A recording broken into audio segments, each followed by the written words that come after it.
Hadirin sekalian, jika pernikahan selama 3 tahun yang penuh sesak berakhir dengan perceraian, apakah Anda akan bahagia atau sedih?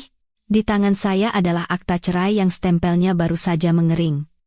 Jantungku berdebar kencang, bukan karena kesedihan, melainkan karena kelegaan mutlak. Beban yang menyesakkan dada selama 3 tahun akhirnya lenyap dalam sekejap. Meskipun hembusan AC di lorong kantor Dinas Kependudukan dan Pencatatan Sipil, Disdukcapil, terasa dingin, punggungku basah oleh keringat. Bukan karena gugup, tetapi karena kegembiraan yang membuat seluruh tubuhku terasa panas. Bagas, mantan suamiku yang duduk di seberang, bahkan tidak melirik akta cerai itu. Ia menunduk, sibuk menatap layar ponselnya dengan panik. Alisnya berkerut karena kesal. Cepat tanda tangani dokumennya lalu pergi. Mita ada di rumah sakit. Dokter bilang dia bisa melahirkan malam ini, kata Bagas acuh tak acuh, tanpa mengangkat kepala. Seolah-olah perceraian denganku saat ini menghalangi urusan penting dalam hidupnya. Aku segera mengambil pulpen. Saat ujung pulpen menyentuh kertas, aku merasa seolah-olah rantai yang membelengguku selama ini telah putus. Selama 3 tahun pernikahan, aku bekerja keras untuk orang tuanya dan dirinya. Aku bangun subuh setiap hari untuk mengurus rumah dan bahkan membantu mengurus dokumen di perusahaannya. Tapi apa hasilnya? Dia berselingkuh dengan Mita, seorang anak magang di perusahaan, hingga perempuan itu hamil. Lebih parahnya lagi, Mita datang ke rumah dengan perut buncit dan berteriak di depan wajahku, "Orang yang Bagas cintai itu aku. Kamu menduduki posisi istri sah? Apa kamu tidak malu?" Saat itu aku marah hingga gemetar, tetapi Bagas malah membelanya. Dia bilang aku picik dan tidak masuk akal. Memintaku untuk bersabar sampai anak itu lahir. Sabar? Kenapa aku harus bersabar? Sudah kutanda tangani. Sekarang kita benar-benar orang asing. Kuharap kita tidak perlu bertemu lagi, kataku sambil mendorong akta cerai ke arahnya.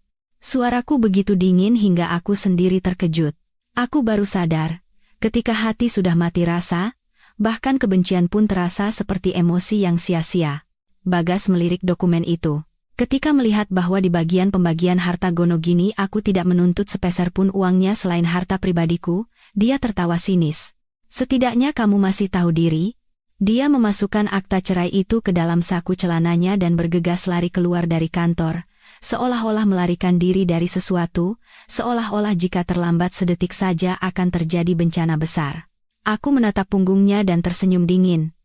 Lalu berjalan ke lantai bawah tanpa ragu sedikit pun. Tidak ada lagi ikatan yang tersisa. Aku langsung menuju kantor Disdukcapil terdekat. "Permisi, saya mau mengurus pindah nama dari kartu keluarga." Petugas itu menatap akta cerai di tanganku yang tintanya belum kering, lalu beralih ke wajahku yang tergesa-gesa dengan tatapan aneh. "Ibu, baru saja bercerai langsung mau pindah kakak? Memangnya mau kemana?" "Ke luar negeri," jawabku tegas. "Sejauh mungkin." Aku menyerahkan KTP dan dokumen-dokumenku. "Mbak, maaf. Bisa tolong dipercepat? Saya tidak punya banyak waktu." Dia tidak bertanya lagi, dan segera memprosesnya. Mesin printer berderit, mencetak dokumenku dengan 2 kata pindah keluar tercetak jelas. Saat itulah, batu yang memberatkan dadaku selama 3 tahun akhirnya terangkat. Mulai hari ini, aku bukan lagi istri Bagas, bukan lagi menantu keluarga itu. Aku adalah diriku sendiri. Begitu keluar dari kantor, aku langsung memesan tiket pesawat melalui ponsel. Penerbangan tercepat adalah pukul 3 sore hari ini, kursi kelas bisnis menuju New York. Semua proses dari pembayaran hingga konfirmasi selesai dalam sekejap, kemudian, aku mengirim pesan WhatsApp ke Mas Bima, sepupuku yang tinggal di New York. "Mas, sore ini aku sampai di New York. Tolong carikan tempat tinggal." "Ya, nanti detailnya aku ceritakan kalau sudah sampai." Mas Bima membalas dalam hitungan detik. "Harusnya dari dulu kamu ke sini. Tempat tinggal sudah Mas siapkan semua, jangan khawatir. Datang saja bawa diri. Mas masih ada di sini." Melihat pesannya, air mataku hampir jatuh, tetapi ku tahan. Selama 3 tahun terakhir, aku memutuskan kontak dengan semua teman karena Bagas dan menolak semua undangan Mas Bima. Kalau dipikir-pikir lagi, betapa bodohnya aku. Di dalam taksi menuju bandara, teleponku berdering. "Ibu Arini, Ibu Bagas mantan ibu mertuaku. Aku langsung menolak panggilan itu dan memblokir nomornya. Dulu, saat Mita pertama kali datang ke rumah, bukannya menegur putranya, Ibu Arini malah memegang tanganku dan berkata, "Laki-laki terkadang memang bisa begitu. Mita memberikan kita penerus keturunan, itu adalah jasa yang besar. Sebagai istri pertama, kamu harus berlapang dada. Nanti tolong bantu rawat anak itu dan bayi dalam kandungannya baik-baik." Berlapang dada? Fakta bahwa aku tidak menampar wajahnya saat itu sudah merupakan bentuk kesopanan yang luar biasa. Beberapa menit kemudian, notifikasi WhatsApp berbunyi. Ibu Arini lagi. Ditelepon tidak bisa. Jadi dia mengirim pesan.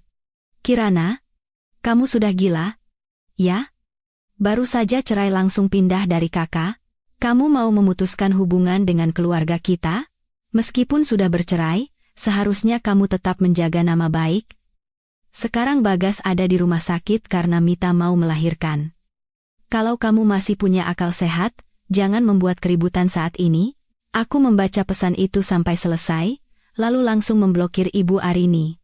Aku juga menghapus semua kontak Bagas, WhatsApp, media sosial, bahkan grup chat perusahaan. Menjaga nama baik? Apa mereka pernah menjaga nama baikku? Sesampainya di Bandara Soekarno-Hatta, aku langsung menuju counter check-in.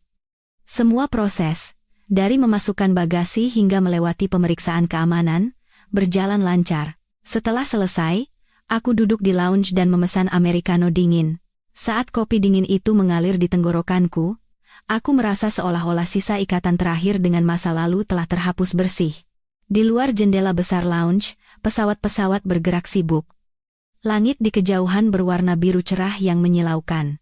Aku mengambil ponsel dan mengabadikan pemandangan kota tempat aku tinggal selama lebih dari 20 tahun ini untuk terakhir kalinya. Tidak ada rasa rindu, yang ada hanya perasaan bebas. Tiba-tiba, ponselku bergetar lagi. Pesan dari nomor tak dikenal. Pasti Bagas. "Kirana, apa maksudmu pindah dari kakak? Soal harta gono gini kita belum selesai bicara. Kamu di mana? Ibu bilang tidak bisa menghubungimu. Jangan konyol Mita mau melahirkan. Aku tidak punya waktu untuk main-main denganmu. Kalau sudah baca pesan ini, cepat telepon balik." Aku membaca pesan itu dan tertawa. Harta gono gini? Saat dia selingkuh, dia pasti tidak pernah memikirkan soal itu. Sekarang, saat kekasih gelapnya akan melahirkan seorang anak untuknya, baru dia teringat padaku. Aku langsung menghapus pesan itu dan memblokir nomor asing tersebut. Lalu, aku mematikan ponsel dan menyimpannya di bagian terdalam tasku. Terdengar pengumuman panggilan untuk naik ke pesawat. Aku membereskan barang-barangku dan berjalan menuju gerbang keberangkatan. Langkahku terasa ringan, seolah baru saja melepaskan beban berat yang kupikul selama ini. Ketika pesawat sudah mencapai ketinggian jelajah, aku bersandar di kursi dan memejamkan mata. Namun, pikiranku secara otomatis membayangkan pemandangan di rumah sakit. Bagas pasti sedang cemas di samping Mita.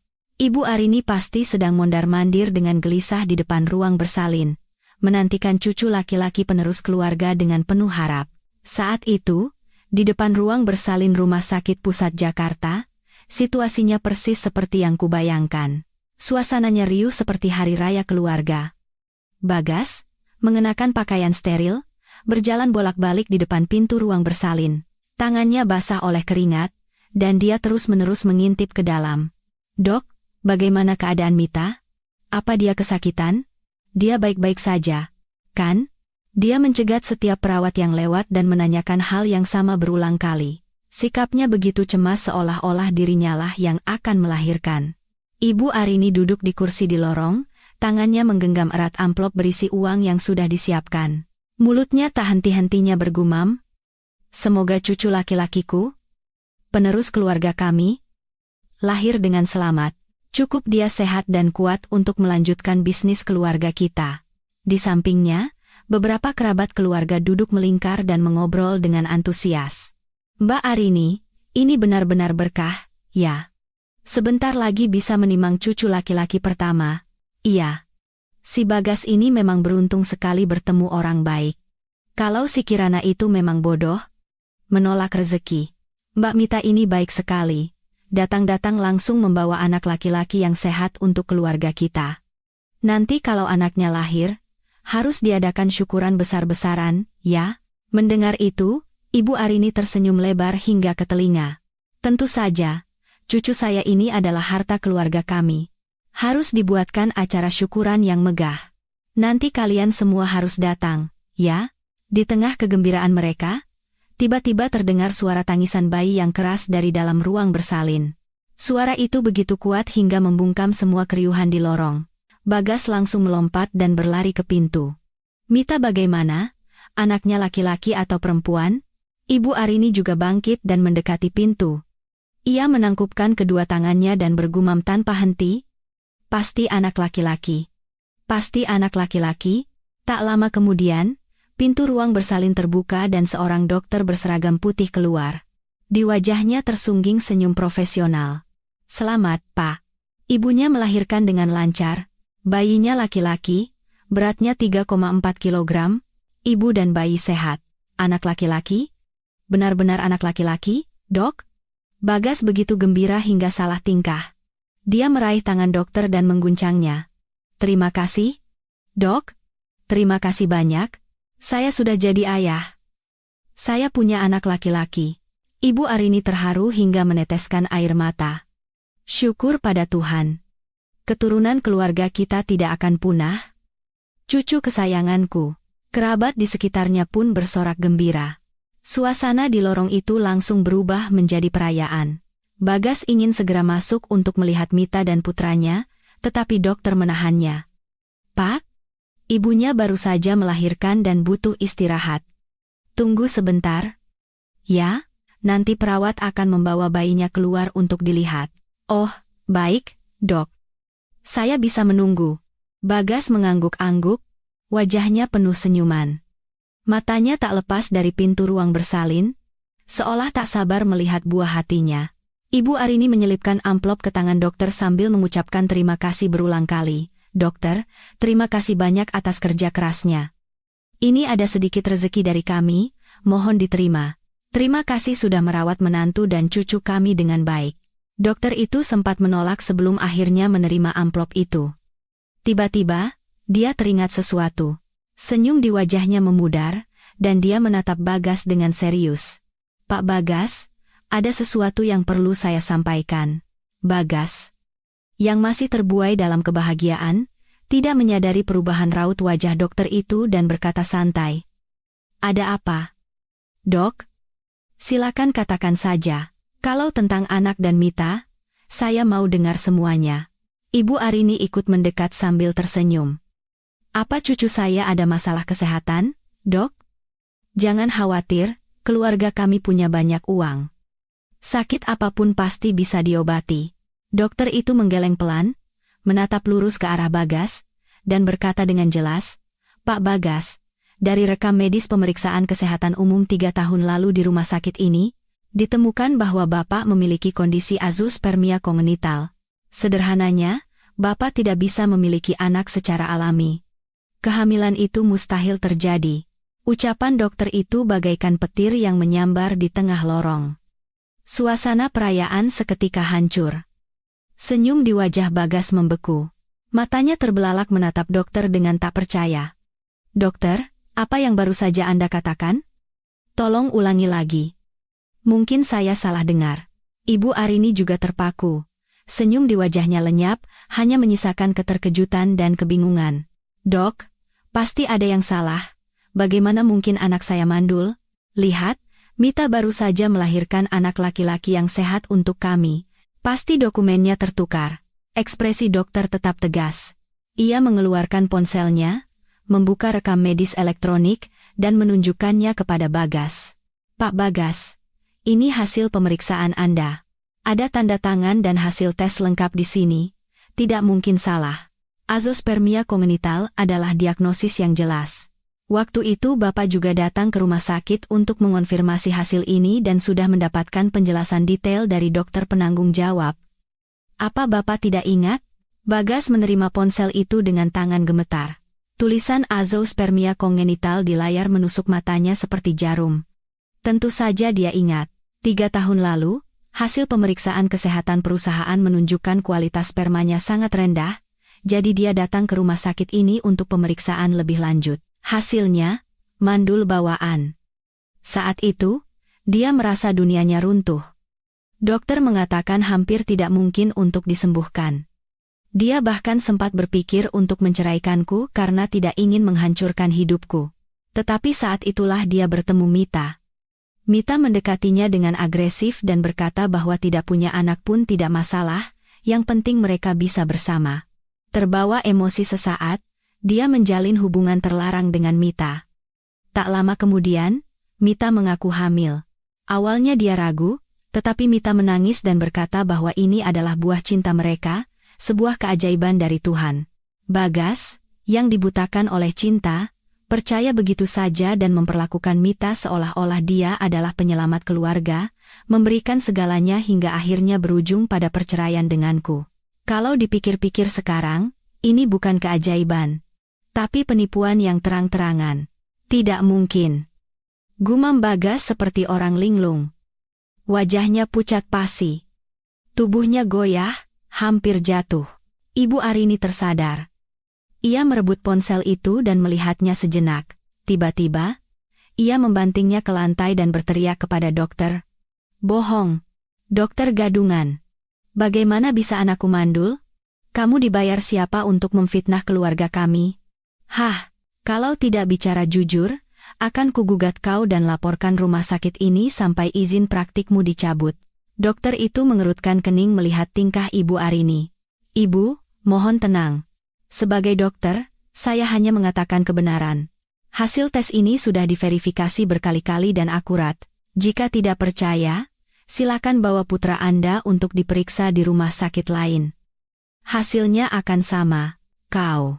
Ibu Arini begitu marah hingga tak bisa berkata-kata, hanya menunjuk-nunjuk dokter dengan tubuh gemetar. Saat itu, suara lemah Mita terdengar dari dalam ruang bersalin. Karena mendengar keributan di luar. Mas Bagas? Ada apa di luar? Bagas baru tersadar. Tatapannya berubah dingin sedingin es. Dia berjalan lurus menuju ruang bersalin. Setiap langkahnya terasa seperti berjalan di atas lapisan es tipis yang siap pecah. Dia harus menanyakan pada Mita, anak siapa ini sebenarnya. Ibu Arini juga mengerti situasinya dan mengikuti Bagas dari belakang, mulutnya tak henti-hentinya menyumpah. Perempuan sialan. Beraninya menipu keluarga kami, cepat keluar dan katakan yang sebenarnya. Anak siapa yang kau kandung? Kerabat di lorong mulai berbisik-bisik. Tatapan mereka ke arah ruang bersalin penuh dengan penghinaan dan rasa ingin tahu. Suasana yang tadinya meriah kini berubah menjadi tegang dan mengerikan. Di dalam ruang bersalin, Mita sedang menggendong bayi yang baru lahir di pelukannya, tersenyum penuh kemenangan. Dia sudah mengantisipasi bahwa Bagas akan curiga dan sudah menyiapkan alibi. Tetapi dia tidak pernah menyangka dokter akan membongkar fakta bahwa Bagas mandul di depan begitu banyak orang. Saat suara keributan di luar semakin dekat, wajah Mita memucat. Matanya bergetar karena panik dan ketakutan. Brak. Bagas menendang pintu ruang bersalin hingga terbuka. Perawat di dalam terkejut. Mita, yang belum sempat menikmati kebahagiaan menjadi seorang ibu, harus berhadapan dengan Bagas yang menerobos masuk dengan tatapan membunuh. Di belakangnya, Ibu Arini yang murka menyusul dengan rentetan makian. Mita, katakan yang sebenarnya. Anak siapa ini? Bagas menarik kerah baju Mita dan membentaknya. Suaranya serak karena amarah. Mita terkejut dengan sikapnya hingga tak bisa berbuat apa-apa.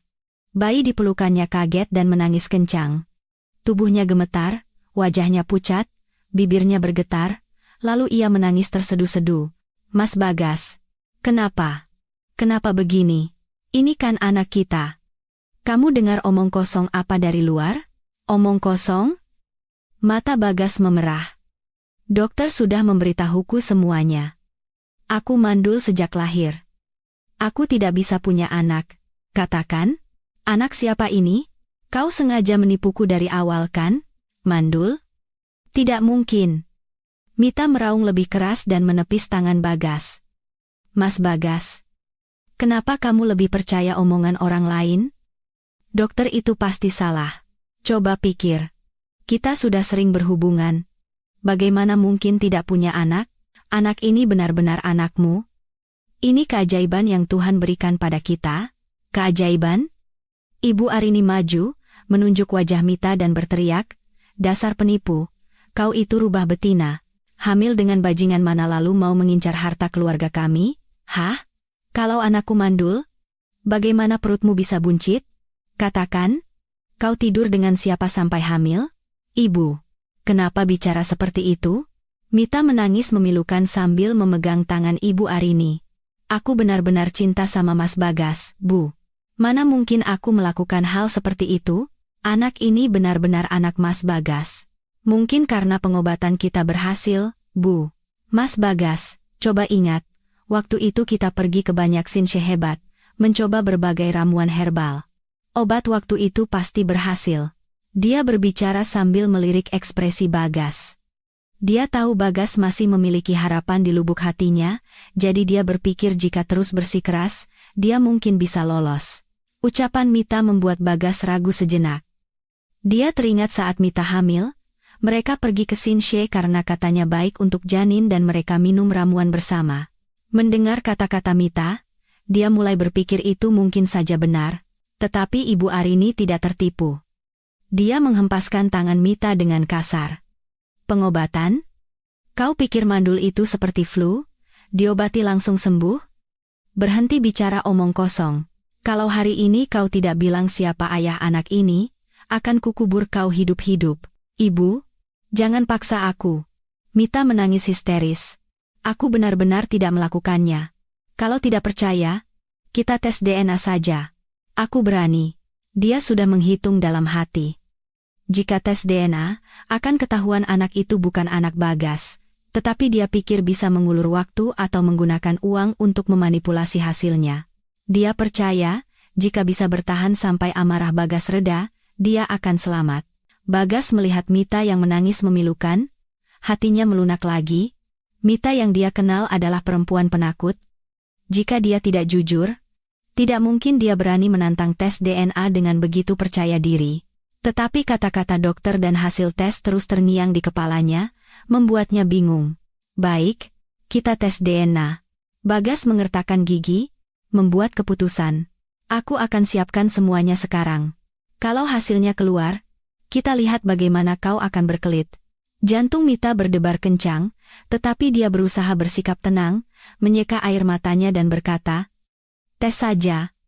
Aku tidak bersalah. Nanti kalau hasilnya membuktikan ini anakmu, baru kita pikirkan bagaimana kamu akan minta maaf padaku." Ibu Arini berdiri di sampingnya dan berkata dingin, "Minta maaf? Kalau ini bukan darah daging keluarga kami, kau akan mati di tanganku." Saat itu, seorang perawat mendekat sambil menggendong bayi, wajahnya tampak serba salah. "Bapak, Ibu, pasien butuh istirahat. Ini juga tidak baik untuk bayinya, mohon keluar dulu." Bagas menghela napas panjang dan menahan amarahnya. Dia menatap Mita dengan dingin dan berkata, "Berdoalah semoga anak ini memang anakku.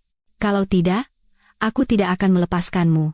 Dia berbalik dan berjalan keluar dari ruang bersalin. Ibu Arini menatap Mita dengan jijik lalu mengikutinya. Sebelum pergi, dia tidak lupa meninggalkan satu kalimat, "Tetap di sini. Jangan coba-coba macam-macam." Setelah ruangan menjadi sunyi, Mita menatap bayi yang menangis di pelukannya dan menyeka air matanya. Wajahnya kini hanya menyisakan kelicikan dan kecemasan. Dia mengambil ponselnya dan diam-diam mengirim pesan. Gawat, Bagas tahu dia mandul. Dia mau tes DNA. Bagaimana ini? Seketika itu juga, balasan datang. Takut apa? Soal tes DNA biar aku yang urus. Jangan khawatir, kamu istirahat saja, jangan sampai ketahuan. Kalau masalah ini beres, aku akan bawa kamu dan anak kita pergi jauh. Membaca pesan itu, Mita menghela napas lega. Dia tahu pria itu punya kemampuan untuk mengatur segalanya. Dia yakin, jika bisa melewati krisis ini, dia bisa terus menikmati kekayaan. Di luar ruang bersalin, Bagas berdiri di lorong, wajahnya pucat.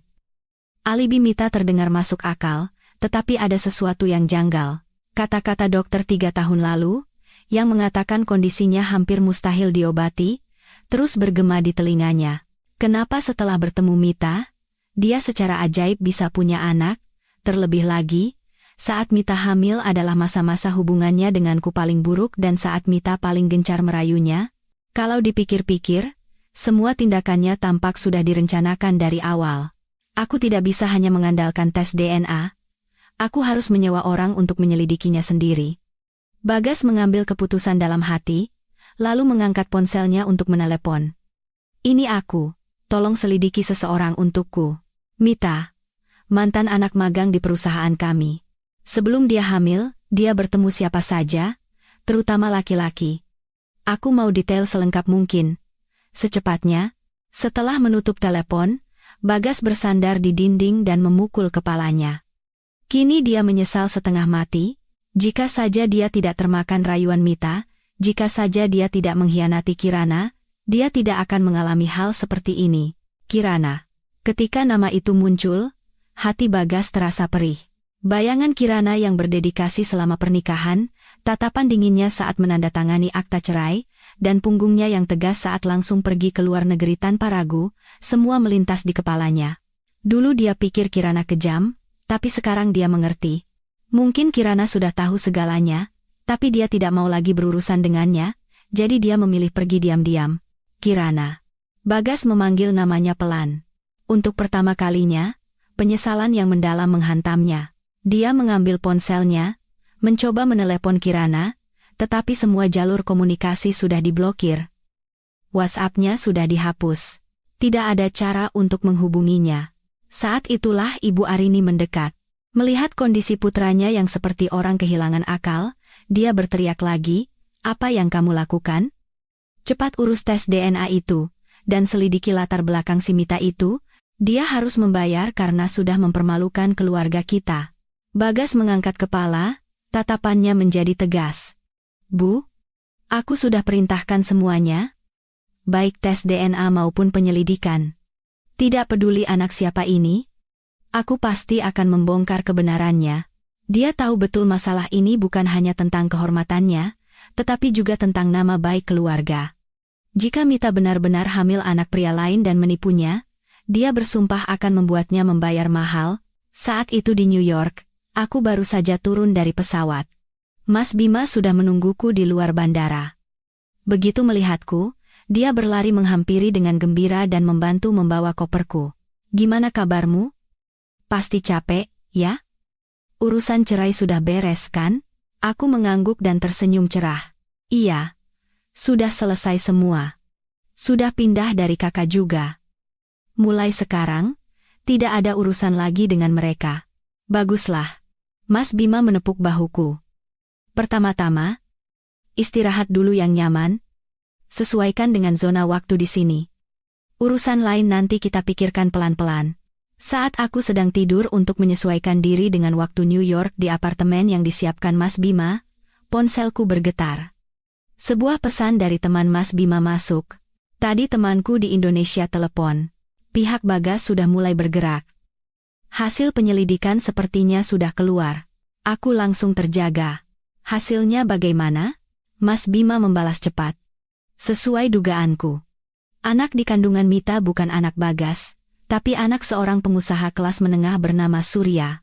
Mereka berdua sudah pacaran dari awal. Bagas cuma jadi ATM berjalannya saja." Aku membaca pesan itu dan tertawa, merasa sangat lega. Aku sudah menduga trik murahan Mita tidak akan bertahan lama. Saat itu di sebuah rumah sakit di Indonesia, Bagas menatap dokumen hasil penyelidikan di tangannya, tubuhnya gemetar karena marah. Dia mengepalkan tangannya begitu erat hingga dokumen itu kusut. Hanya dalam 2 hari, agen penyelidik berhasil menggali semua tentang Mita.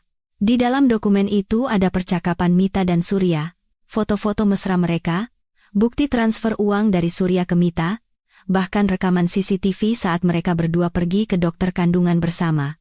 Dalam salah satu pesan, Mita dengan jelas berkata pada Surya, "Aku akan menipu Bagas kalau ini anaknya, lalu menikah dengannya. Kalau sudah dapat uang yang cukup, aku akan kabur bersamamu." Perempuan sialan. Beraninya dia mempermainkanku. Bagas berteriak kencang, dan membanting dokumen itu ke lantai. Kertas-kertas berhamburan kemana-mana. Tiba-tiba, Telepon dari lembaga tes DNA berdering. Suara petugas terdengar jelas di telepon. Dengan Bapak Bagas? Hasil tes DNA sudah keluar. Dari hasil pemeriksaan, dipastikan bahwa anak yang Anda kirimkan untuk dites tidak memiliki hubungan darah dengan Anda. Tidak ada hubungan darah. Bagas mengulangi kalimat itu. Matanya berkunang-kunang, hampir jatuh pingsan. Ibu Arini segera menopangnya. Wajahnya juga pucat pasi. Bukan anakmu nak, suara Ibu Arini bergetar. Dia masih belum mau melepaskan harapan terakhirnya. Bagas menutup telepon. Dia menatap ke ruang hampa dengan pandangan kosong. Setelah beberapa saat, dia mengertakkan gigi dan berkata, "Bukan anakku. Bu. Itu anak hasil hubungan Mita dengan orang lain. Rubiah Jalang. Akan kubunuh dia." Ibu Arini murka hingga darahnya mendidih. Dia menyambar kursi di sebelahnya dan hendak berlari ke ruang bersalin. Bagas menahannya. Matanya dipenuhi aura membunuh. "Bu, tunggu. Biar aku yang selesaikan. Dia harus membayar semua perbuatannya."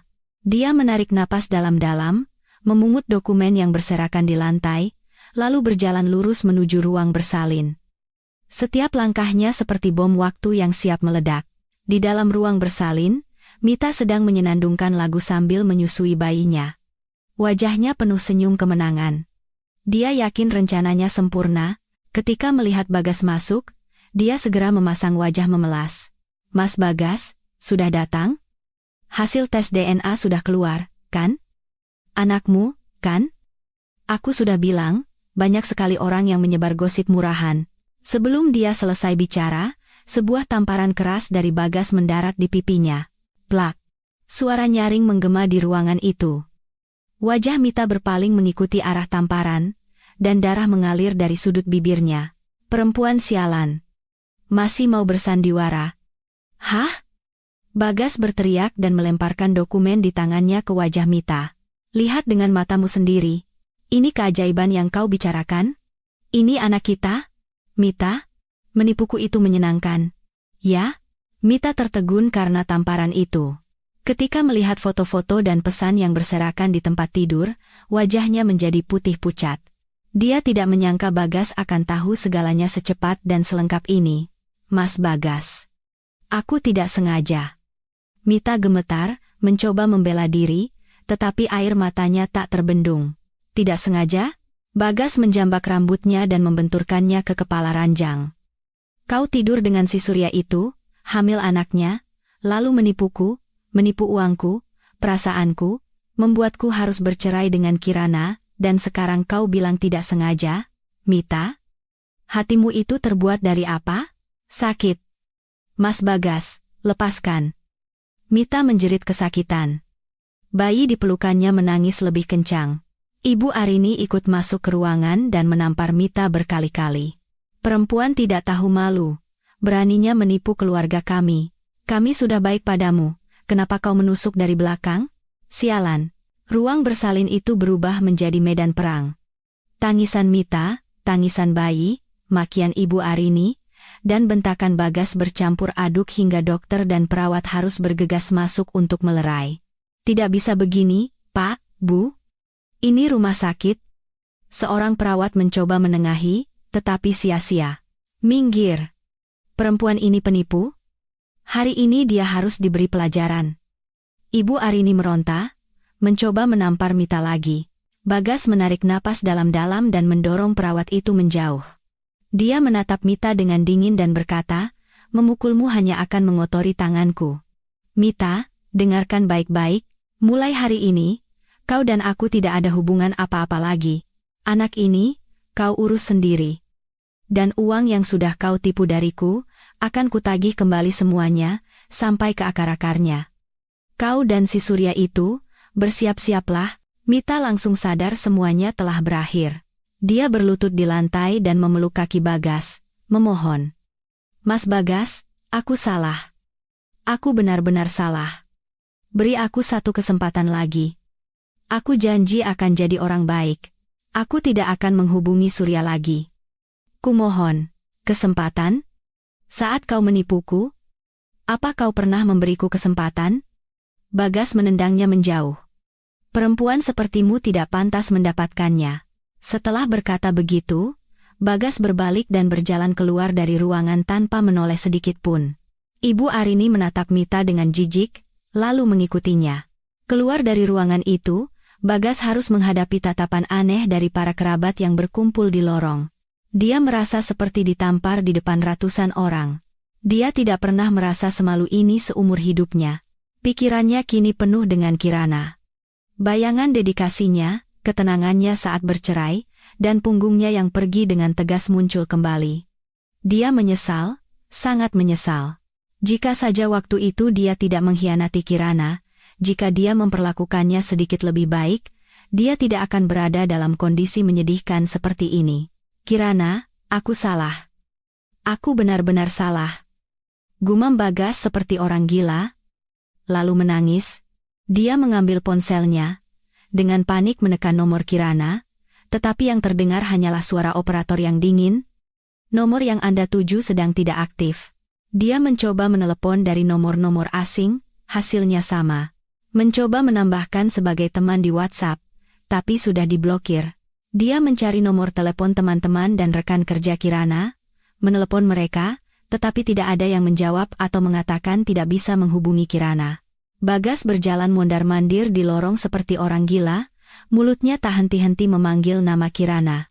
Kirana, kembalilah. Aku salah, aku benar-benar salah. Aku tidak akan selingkuh lagi. Kembalilah. Ibu Arini melihat kondisi putranya yang seperti kehilangan akal, tak bisa tidak merasa sedih. Dia juga menyesal tidak mendidik putranya dengan baik, terlalu membela Mita hingga harus mengusir menantu sebaik Kirana. Nak, jangan bersedih. Kirana mungkin sedang marah. Tunggu sampai marahnya reda, baru kita hubungi lagi. Ibu Arini mencoba menghibur putranya, tetapi dia tahu kata-katanya hampa. Bagas menggeleng, matanya penuh keputusasaan. Bu, sudah tidak bisa dihubungi lagi. Kirana benar-benar ingin putus hubungan denganku. Makanya dia langsung pindah kakak dan pergi ke luar negeri begitu kita cerai, supaya aku tidak bisa menghubunginya lagi. Sekarang dia baru mengerti. Diamnya Kirana bukanlah kelemahan, melainkan ekspresi kekecewaan total padanya. Tiba-tiba, ponsel Bagas berdering. Telepon dari agen penyelidik. Pak, kami sudah menemukan Tuan Surya, dia sekarang ada di hotel dekat rumah sakit. Apa mau kami tangkap sekarang?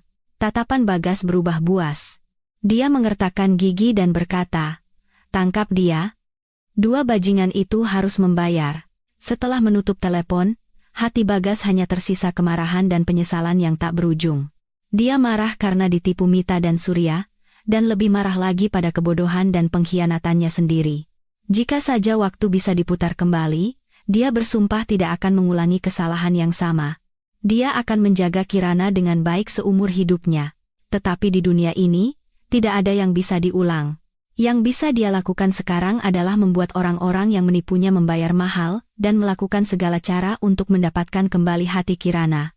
Saat itu di New York, aku sedang mendengarkan penjelasan tentang bisnis keluarga dari Mas Bima di kantornya. Perusahaan Mas Bima adalah perusahaan dagang yang cukup besar, dan sekarang dia berencana memberiku tanggung jawab untuk beberapa pekerjaan agar aku bisa belajar perlahan. Jangan khawatir, nanti Mas bantu. Kamu kan pernah bantu di perusahaan Bagas di Indonesia, sudah ada pengalaman, nanti juga terbiasa, kata Mas Bima, sambil tersenyum. Aku mengangguk. Terima kasih Mas. Aku akan berusaha sebaik mungkin. Tiba-tiba, ponselku bergetar lagi. Pesan dari teman Mas Bima. Bagas sudah tahu yang sebenarnya, lalu mengamuk hebat di rumah sakit. Mita dihajar habis-habisan. Sekarang dia sedang mencari Surya dan terus berusaha menghubungimu untuk minta balikan. Aku membaca pesan itu dan tersenyum dingin. Memulai kembali, apa tidak terlalu terlambat? Saat dia mengkhianatiku, dia tidak pernah berpikir akan ada hari seperti ini, kan? Ada apa? Kok mukamu begitu? Mas Bima melihat ekspresiku dan bertanya. Bukan apa-apa Mas. Cuma dengar kabar soal Bagas, jadi terasa lucu saja. Mas Bima tersenyum. Tidak ada waktu untuk peduli pada orang seperti itu. Mulai sekarang, hiduplah untuk dirimu sendiri. Fokus pada pekerjaan adalah hal terbaik. Aku mengangguk. Masa lalu adalah masa lalu. Sekarang yang penting bagiku adalah meraih kesempatan di depan mata dan membangun bisnisku sendiri. Aku harus menjadi lebih kuat. Sinar matahari menerobos masuk melalui jendela besar kantor di New York. Aku sedang memeriksa daftar pesanan impor dan ekspor di depan komputer. Tiba-tiba, ponselku mulai bergetar hebat. Di layar, muncul puluhan pesan dari nomor tak dikenal. Semuanya dari Bagas. Kirana, aku salah. Aku ditipu oleh si Mita itu. Aku sudah menyelesaikan semuanya. Kirana, kembalilah. Kita mulai lagi dari awal. Ya? Aku janji akan menjagamu seumur hidup. Aku akan menebus semua rasa sakit yang kau alami selama 3 tahun ini. Kirana, aku tahu kau marah. Tolong beritahu aku di mana kau di New York. Aku akan terbang ke sana sekarang juga. Kirana, kumohon. Lihat aku sebentar saja. Tanpamu, aku bisa mati. Aku membaca pesan-pesan menyedihkan itu dan tertawa. Jari-jariku langsung memblokir nomor itu dan menghapus semua pesannya. Di hatiku, tidak ada perasaan apapun. Saat dia memeluk Mita dan berkata padaku, menduduki posisi istri sah, apa kau tidak malu? Apa dia tidak pernah berpikir akan ada hari seperti ini? Sekarang menyesal? Apa gunanya? Sudah terlambat. Lihat apa? Kok mukamu tidak enak? Mas Bima membawa 2 cangkir kopi, meletakkan satu di depanku. Bukan apa-apa. Pesan spam dari Bagas. Aku menyesap kopi dan berkata dengan santai, seolah menceritakan kisah orang lain.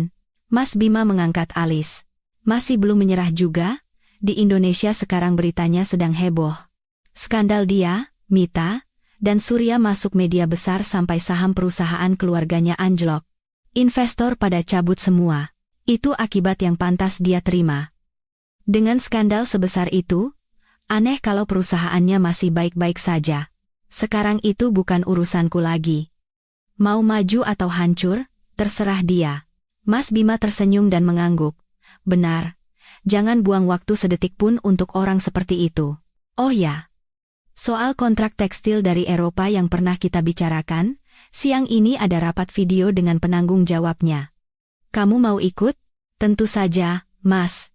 Aku langsung bersemangat, meletakkan cangkir kopi. Aku juga ingin cepat belajar dan bekerja.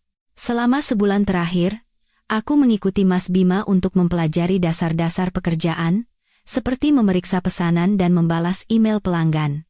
Setiap hari aku sibuk di kantor, meneliti pasar atau mengikuti rapat video Mas Bima. Meskipun lelah, setiap hari terasa memuaskan. Saat bersama Bagas, aku hanyalah seorang ibu rumah tangga. Tapi sekarang, aku mengenal kebahagiaan membangun hidup dengan tanganku sendiri. Pukul 2 siang, rapat video dimulai. Di layar, muncul seorang pria paruh baya berambut ikal. Dia adalah Mark, penanggung jawab dari perusahaan di Eropa. Ini adik saya, Kirana. Selanjutnya, dia akan bertanggung jawab atas sebagian kerjasama antara perusahaan kita. Mas Bima memperkenalkan aku sambil tersenyum. Mark menatapku dan tersenyum cerah. Nona Kirana, senang bertemu dengan Anda. Kudengar Anda punya pengalaman di bidang manajemen logistik. Saya menantikan kerjasama kita di masa depan. Selamat siang, Pak Mark. Saya Kirana. Mohon bimbingannya, jawabku dengan tegak dan senyum percaya diri. Rapat berjalan lancar. Mark mengajukan beberapa pertanyaan tentang jadwal pengiriman dan kontrol kualitas. Dengan pengalaman saat membantu perusahaan Bagas dan pengetahuan yang kupelajari selama sebulan terakhir, aku menjawab pertanyaannya dengan logis, bahkan mengusulkan cara-cara baru untuk mengurangi biaya logistik, yang membuat Mark terkejut. Nona Kirana, itu proposal yang sangat bagus. Puji Mark berkali-kali. Saya tidak menyangka orang yang baru masuk di bidang ini memiliki pemahaman sedalam ini. Ini membuat saya semakin menantikan kerja sama kita. Mas Bima menatapku dengan bangga. Setelah rapat selesai, Mas Bima menepuk bahuku dan berkata, "Lihat kan, sudah kubilang kau punya bakat di bidang ini. Sayang sekali dulu kau terkurung di bawah bayang-bayang Bagas begitu lama." Hatiku terasa hangat. Ini semua karena bimbingan Mas Bima. Kesempatan selalu datang pada orang yang siap. Kamu sendiri yang hebat. Mas Bima mengalihkan pembicaraan. Oh ya, ada kabar baik lagi dari Indonesia. Dulu waktu kau bantu di perusahaan Bagas, kau pernah dapat beberapa kontrak pengadaan jangka panjang, kan? Sekarang karena skandal keluarga mereka, perusahaan-perusahaan itu tidak mau lagi berbisnis dengan mereka. Ada rumor mereka ingin menghubungimu. Aku terkejut sejenak, lalu tersenyum. Bagus sekali. Kita memang sedang butuh memperluas jaringan pemasok di Indonesia. Aku sudah berikan kontakmu pada mereka. Beberapa hari lagi mungkin ada yang menghubungimu. Semangat. Ya, sebentar lagi kau pasti bisa berdiri kokoh di industri ini. Aku mengangguk mantap, hatiku penuh tekad. Ini baru permulaan. Aku harus berhasil dan menunjukkan kepada orang-orang yang pernah meremehkanku, bahwa tanpa Bagas, aku bisa hidup dengan baik. Bukan hanya baik, tapi 100. Bahkan 1000 kali lebih baik darinya. Saat itu di Indonesia, Bagas sedang pusing di kantornya. Asbak di mejanya penuh dengan puntung rokok. Di atas meja kerja, dokumen tentang masalah keuangan dan penarikan investasi berserakan. Pak, mitra dari Eropa baru saja membatalkan kontrak. Mereka bilang tidak bisa menerima risiko citra perusahaan. Sekretarisnya masuk dengan wajah pucat, menyerahkan surat pembatalan kontrak. Bagas mengambil dokumen itu, tangannya gemetar karena marah. Batal kontrak? Berapa banyak uang yang sudah kita investasikan? Sekarang mereka bilang batal. Dia melempar dokumen itu ke lantai. Sekretarisnya menambahkan dengan hati-hati, dan beberapa pemasok besar dalam negeri juga memberitahu, kalau kita tidak menaikkan harga pengiriman sebesar 30%, mereka akan menangguhkan transaksi. Naik 30%? Mereka mau memanfaatkan situasi saat kita lemah? Hah! Bagas berteriak dan memukul meja. Saat itu, Ibu Arini bergegas masuk ke kantor. Di tangannya ada koran, halaman depannya memuat berita utama dengan huruf besar, lengkap dengan fotonya yang sedang mengamuk di rumah sakit. Pewaris kaya playboy ternyata ayah dari anak orang lain. Di balik skandal penipuan abad ini. Nak, lihat ini. Beritanya besar sekali. Nama baik keluarga kita hancur. Sekarang semua tetangga membicarakan kita. Ayahmu tekanan darahnya naik sampai harus masuk rumah sakit karena ini. Bu, sudah cukup. Urusan kantor saja sudah membuatku pusing. Investor kabur, pemasok menaikkan harga.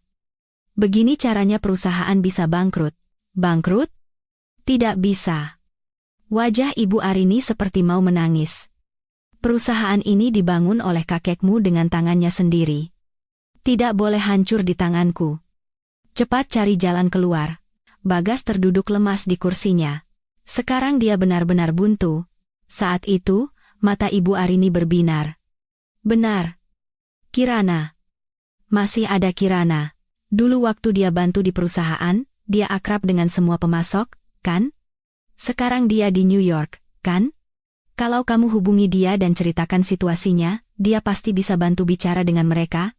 Bagas mengangkat kepala, seperti orang tenggelam yang berhasil meraih sebatang jerami. Iya, Kirana. Kalau Kirana mau bantu, perusahaan bisa selamat. Dia mengambil ponselnya, dengan panik menekan nomor Kirana. Tetapi yang terdengar hanyalah suara operator yang memberitahukan bahwa nomornya diblokir. Dia mencoba menelepon dari puluhan nomor lain, hasilnya sama. WhatsApp, pesan, kontak melalui teman, semua jalur tertutup. Kirana seolah lenyap dari muka bumi. Kirana, kenapa tidak angkat teleponku? Bagas menggenggam ponselnya dan merintih. Aku salah. Aku benar-benar salah. Beri aku satu kesempatan lagi.